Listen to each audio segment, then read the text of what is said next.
Hi, it's Elaine from Penguin Place Crafts. It is Friday night. Just wanted to make sure the microphone was plugged all the way in. The way today is going, I'm expecting technical difficulties. It's been a productive day. I've gotten a lot of stuff done with my Etsy. I made a video reviewing this crochet kit. Edited it, uploaded it, thought it was uploaded because the icon disappeared from my phone. So I deleted the video, only to find a message on YouTube saying that my video did not upload. So here we go again. I got this kit for 2 crochet cats on Amazon for $8.99. My husband wanted me to order something for the garden, and it was only like $5 worth. So I had to come up with like $30 more in orders so I get free shipping, right? I got this kit and a few other things. I think some safety eyes. So the kit comes with a little book that's got like 11 pages of tutorials on how to do the magic ring and how to do single crochet and how to increase and how to decrease and all that. And then a 1-page pattern, and then a few pages of where to sew things on and how to embroider the face and all that, and how to close up the bottom. So there were a few places where I thought like, oh, that is strange wording. You know how you're making a arm or a leg or something and you get to the end and you're supposed to pinch the 2 sides together and crochet across the top? Usually they say, pinch both sides together and crochet through both layers. This just says folding, hook, 3 single crochets. Because I know what I'm doing, I could figure that out, but I don't know if a beginner would quite get that. There is a QR code on the back of the book that you can scan and watch videos. The videos don't have any sound. They just have the instructions written up on them, and you watch somebody's hands crocheting what you're supposed to be doing. And then they do the embroidery, which I found helpful. But for the most part, you're just sitting there watching someone crochet, and if you're watching someone crochet, it's hard to watch what you're doing. And okay, I don't need the instructions. Oh man, I forgot. Okay, I can put a picture up of. It took me an hour and 15 minutes to make the cat. I had this much yarn left over and this much stuffing from the first one. This is the yarn for the second one. And look what they do for you. They start your magic ring with your first 6 stitches. So the kit came with your own crochet hook. This is a 4.0, which is thinner than or bigger than I usually use for amigurumi, but I think this yarn is just a little bit bigger than regular worsted weight. They give you little snips, and I thought, oh, these are cool. Oh, and they have a purple lid. Oh, I love purple. Well, there were times when I was trying to cut my yarn, and I was going like, and I couldn't get it to cut. And then in the video that got deleted, I pulled up some yarn, and you'll see. Oh, I can't see if I've even got it there. See, it doesn't work. Okay, there we go. See, it's not working. It's not working. So I think you've got a sweet spot, like right at the tips, and you've got to have the yarn sort of taut, and you have to sort of get used to using them. So I pretty much just set those aside, used my regular scissors. As you can see, it comes with stitch markers. It came with 3 stitch markers per yarn. They seem a little more rigid than usual, and most stitch markers have a little bit of a gap where you can slide them through. This, the thing that you tuck in, the point that you tuck in is touching. So you have to sort of try to stretch it out as you poke the stitch. So, they're stitch markers, but they're not clover. Clover makes really good stitch markers. And you get a little vacuum packed bag of stuffing, which is fun when you release the vacuum and the stuffing starts to go out of the bag. And they give you a little bit of white for the ears, a little bit of black for embroidering the face. Although when I make the yellow cat,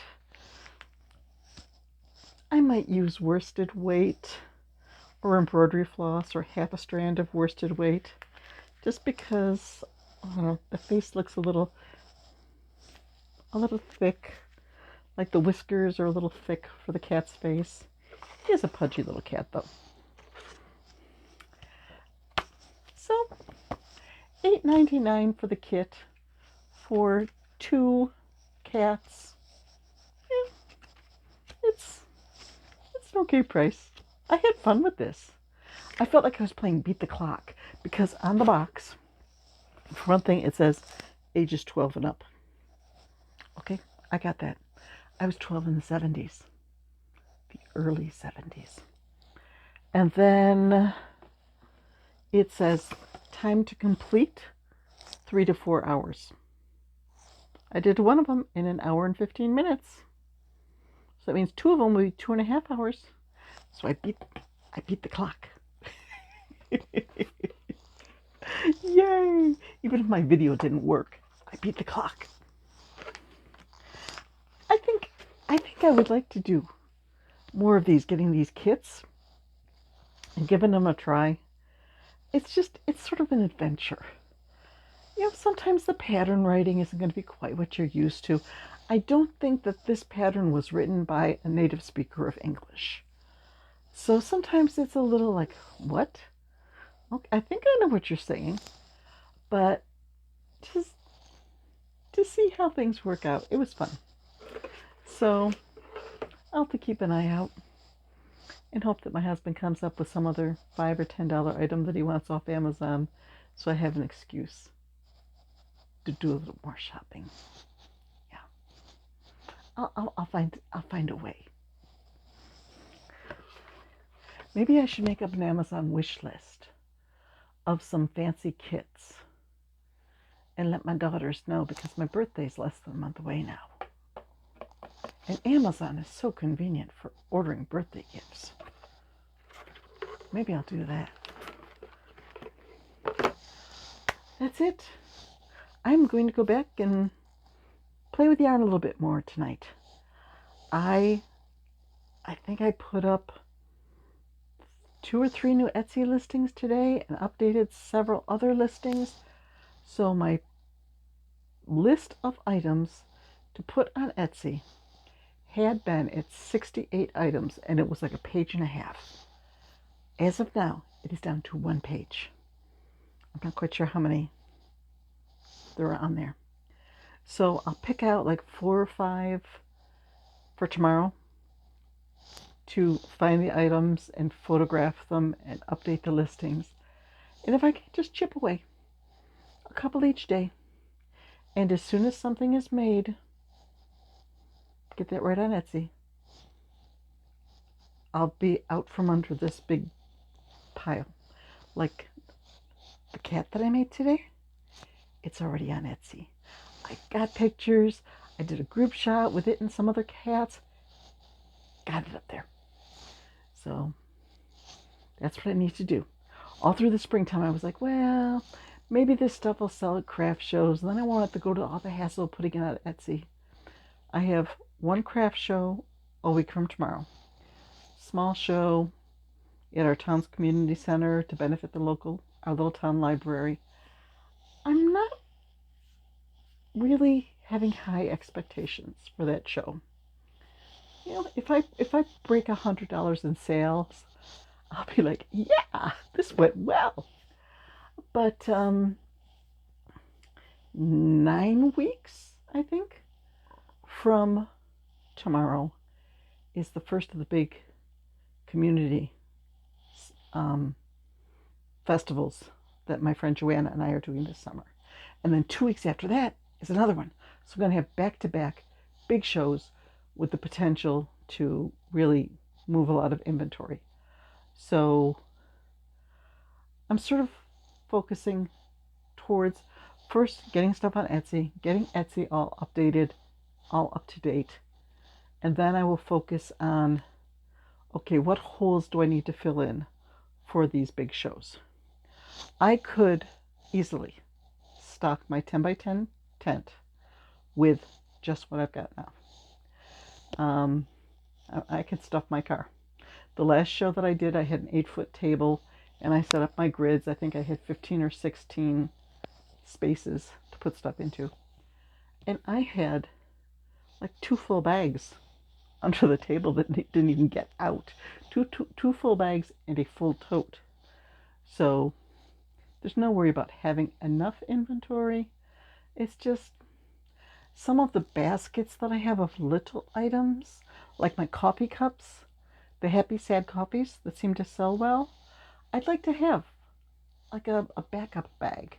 Have like 10, 15 of those ready to go for the show. Well, I could probably knock out 5 of them in one night if that was my focus for that evening. So first I'll work on my May goals and getting Etsy caught up, and then we'll start working on the show stuff. So that's it. I just wanted to try again to get this review of this kit up. I mean, it was an easy pattern to follow. It turned out cute. I'll put the box here and the picture here. It was a reasonable price. I have a new size 4mm crochet hook. It's, you know, I wish I'd had that before I went down to Pennsylvania and had to buy a hook at Walmart. Okay. It's time to go play with yarn. And very carefully upload this video and do not delete it until I'm sure it has gone through. And hopefully YouTube will not glitch out on me now. Bye-bye.